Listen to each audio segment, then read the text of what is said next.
How you doing, everybody, and welcome to another edition of Wilde's Mailbox here at ESPNMilwaukee.com and ESPNMadison.com. We missed you yesterday. I was trying to figure out a way to put the video from my very brief appearance on SportsCenter onto the website, and I failed, so no video yesterday. So I'm going to make up for it today. We've got 3 questions we're going to get to. The first one comes from Scott in Reedsburg, who wants to know, is Justin Harrell in on any trade talks, or is Thompson still under the delusion that he is not a bust?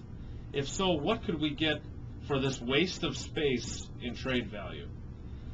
Well, Scott, you're not doing a very good job of selling Justin Harrell as potential trade bait to other teams with the waste of space and the bust comment. But he's not in any trade talks at this point because the trading deadline has passed.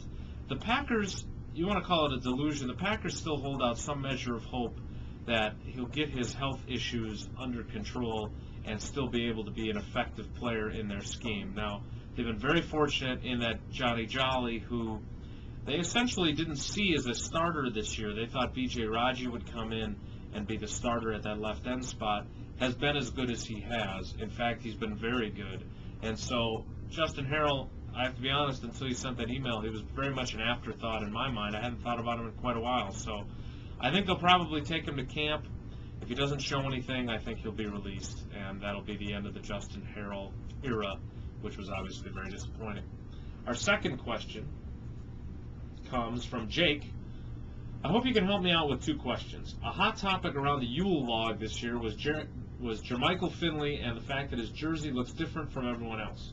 It's been driving me crazy because I am a self-proclaimed uniform snob. What's the deal with his jersey?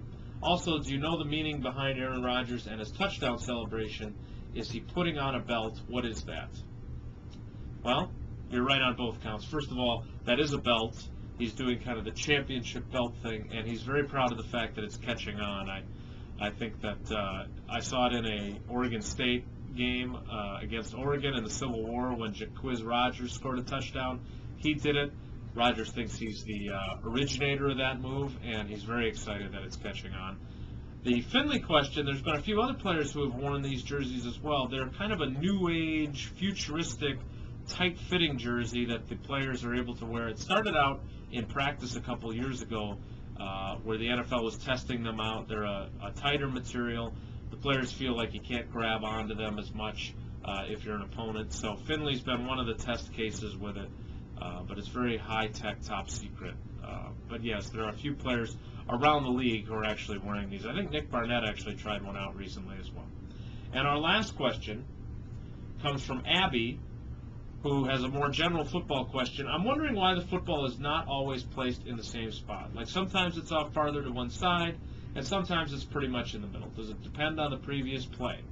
It does depend on the previous play, and while this is kind of a rudimentary question, it really is interesting because if you apply it to the struggles that Mason Crosby had earlier this year, he was missing a lot of his kicks from kicking from the right hash. And those of you who know football know that they place the ball, if the play goes outside one hash mark or the other, they place it at the nearest hash mark. If the play ends inside the 2 hash marks, they put it where the play ended. So that's how they decide where the ball goes. Well, on a lot of Mason Crosby's misses, he was lining up on the right hash mark for his kicks, and they were going right. So it is actually a very interesting question in that maybe the Packers need to consider, or should have been considering, moving the ball toward the middle of the field or to the left hash mark when Crosby was struggling. He appears to have regained kind of his mojo now, and I don't think they're really worried about the right hash mark. But going into the playoff game on Sunday in Arizona, where the climate-controlled conditions of University of Phoenix Stadium shouldn't be an issue,